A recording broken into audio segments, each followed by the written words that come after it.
In all my years flying, I've never felt fear like this. The little boy's eyes were red, his hands shaky as he flashed an SOS. At first, I doubted it until his dad got up to use the restroom. But before we start our story, smash the like button, make sure to subscribe and hit the notifications bell so you won't miss any new stories. The moment he disappeared, the boy did it again, more desperate this time. I knelt down, he mouthed a few words, and my blood ran cold. What I uncovered next made me hit the emergency button without a second thought. Thinking fast, I reached into my cart and pulled out a juice box, offering it to the boy to help him calm down. "Here you go, sweetie. It's Apple, your favorite, right?" I said with a smile, trying to soothe his nerves. He took it with a small nod, eyes still scanning nervously around the aisle. His small hands trembled as he sipped, and I realized this was more than just a child acting up. Something was off. As he drank the juice, the boy's eyes darted quickly between the aisle and his seat. They lingered on the seats ahead for a moment before he focused on the aisle again, as if expecting someone to appear. I saw fear in his eyes, like he was silently calling out for help, but unsure how to ask. This made me worry even more. Trying to make sense of the situation, I approached Carl, a passenger who had been watching the boy too. "Hey, Carl, you noticed the kid, right?" Carl leaned in closer and whispered, "That man claiming to be his dad? Keep an eye on him." His words hung between us, heavy with suspicion. "There's something about him, you know? Just doesn't add up," Carl continued, shaking his head slightly. I nodded, jotting down Carl's suggestion in my mind. Moments later, the man returned from the bathroom. As he settled back into his seat, he cast me a wary glance. I tried to keep my composure, continuing my duties as casually as possible. Unsure, I decided to keep a closer watch on him. As I walked down the aisle, I noticed a shimmer of sweat on the man's forehead. The cabin was cool, making his perspiration more peculiar. It was a small detail, but it added to my suspicions. Was he nervous? Was he hiding something? Whatever it was, it felt amiss. With each step past his seat, the weight of the situation pressed heavier on my shoulders. I needed to figure out what was going on. Returning with the drinks cart, I couldn't help but notice how the man glanced at the boy each time I walked by. His eyes followed the child with an intensity that felt uneasy. Was this vigilance or something else? The boy looked back, his small face edged with uncertainty. It was like they were caught in some silent conversation where only they knew the rules. I silently debated the best approach to take next. My colleague Sarah approached as I stowed away the cart. "Did you see him messing with something under his seat? I swear he was fidgeting with that bag," she commented, her voice a low murmur. This was all feeling weirder by the minute. Sarah's observation added another piece to the puzzle, pushing me to consider whether I needed to intervene more directly. Was I overreacting, or was this a call to action? Sarah suggested that we casually engage them in conversation, hoping to ease the thickening tension in the cabin. "Let's see if we can get them to relax, and maybe we'll pick up on something," she advised, her tone cautious but determined. I nodded, agreeing that making friendly small talk could reveal more about their situation. We decided to work together, keeping our interactions light but observant as we approached their seats again. Sarah and I decided to approach the duo with friendly smiles. "Hi there, everything okay? Need any snacks or drinks?" I asked, trying to sound casual. The man responded with a curt nod, but it was Jake who caught my attention. He avoided eye contact, making himself smaller in his seat. I leaned down a bit. "How about you, little guy? Need anything else?" This was all feeling weirder by the minute. The dad shifted in his seat, his eyes darting away from mine. "We're good," he muttered, a hint of impatience in his tone. His hands fidgeted with the safety card, as if searching for something to keep busy. I could feel the tension, like a thick cloud, surrounding them. My instincts urged caution to not push too hard, but it was clear this wasn't a comfortable situation for either of them. Jake, the boy, sat quietly, looking down at his shoes with furrowed brows. I crouched to his level to make the interaction less intimidating. "Hey buddy, you okay?" I asked gently, but he didn't respond, just tightened his grip on his little fists. His silence spoke volumes, as though he had been warned.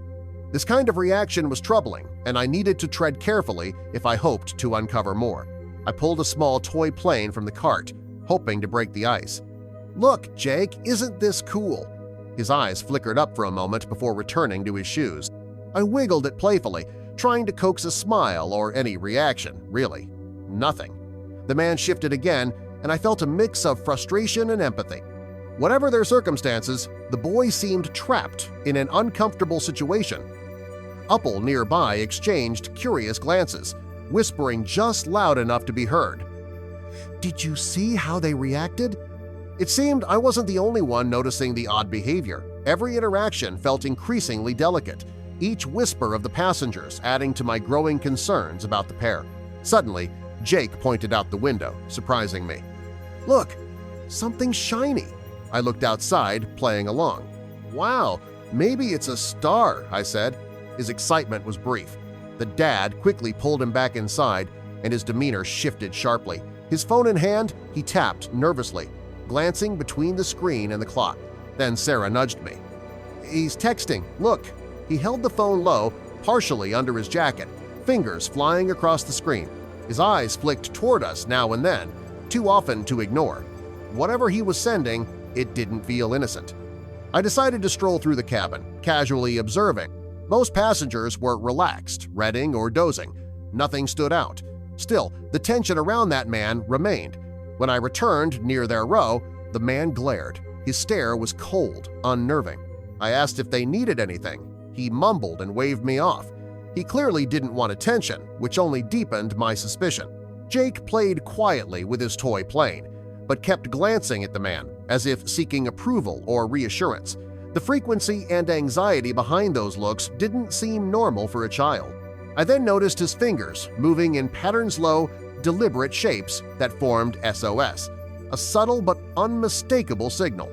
It sent a chill through me. Was he trying to tell us something? Trying not to raise suspicion, I handed Jake a coloring book. "Hey buddy, want a color?" He hesitated, then accepted it. A small light returned to his eyes. It was a small gesture, but one that might help him feel safe enough to say more. Meanwhile, the man pretended to read a magazine, but his eyes kept darting between Jake and the cabin. I watched as he occasionally glanced at the coloring, monitoring Jake's every move. He was alert, tense more than just a protective parent. Jake was absorbed in the coloring book, scribbling rapidly, filling pages with erratic shapes and lines. His focus felt intenseless like play and more like an attempt to communicate. I studied the chaotic strokes, wondering if there was meaning hidden within. Leaning over with a fresh pack of crayons, I glimpsed his drawing. It resembled a sketch of a plane's interior, with vague outlines that could be seats or compartments. "That's nice, Jake. Is this our plane?" I asked, masking the urgency I felt. It didn't seem random, his drawing looked intentional. A few rows away, Carl, another crew member, watched the scene unfold. His expression was tight with concern, his gaze shifting between Jake, the man, and me. My thoughts raced. This could be more than imagination. Could Jake be revealing a concealed compartment? With a growing sense of urgency, I made my way to the cockpit and found the co-pilot. "There's something going on with the man in row 14, I whispered. "The boy keeps signaling like an SOS. He listened intently, nodding. "Let's keep watch." Quietly, he said. Later, as the man glanced away, I crouched beside Jake. "Did I hear you mention a special room on the plane?" I asked gently.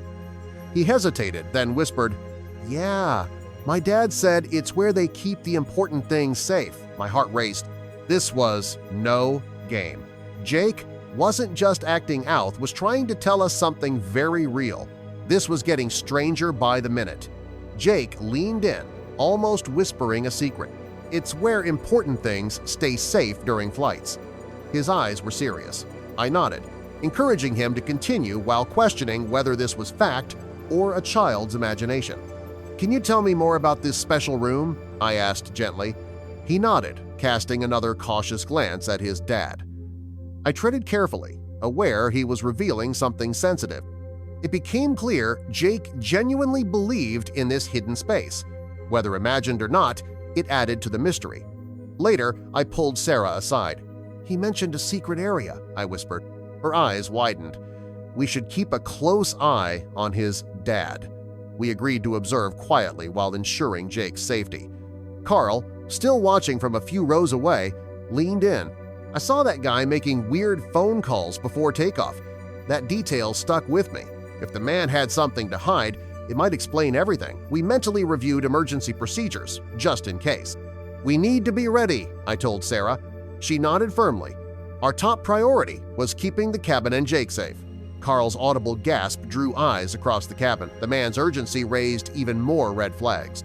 I pretended not to notice but stayed alert, trying to make sense of it. Later, while he stepped away, I spotted a folded note near his seat. I picked it up discreetly and unfolded it. The scribbled writing was cryptic, but the urgency it hinted at made my pulse quicken. I tucked it away and moved to find Sarah. Meanwhile, Jake shifted uneasily in his seat, clearly picking up on the rising anxiety. His young face was marked with uncertainty, reflecting how deeply the tension had reached him. I handed the note to Sarah. Her eyes widened as she scanned its mentions of a plan and something being moved before descent. "We need to act," Sarah whispered. I agreed. This had grown beyond suspicion. When the man left for the restroom again, we seized the opportunity.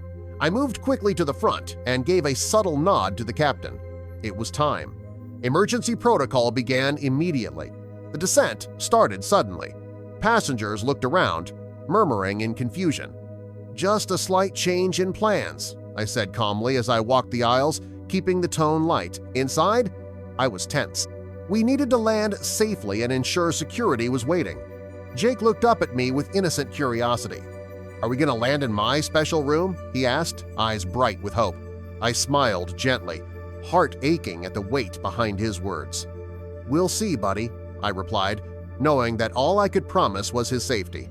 As the plane descended, I stayed close. Jake looked out the window, unaware of the gravity around him. Whatever truth awaited on the ground, my focus remained clear. Protect the boy and make sure he found peace on the other side of this ordeal.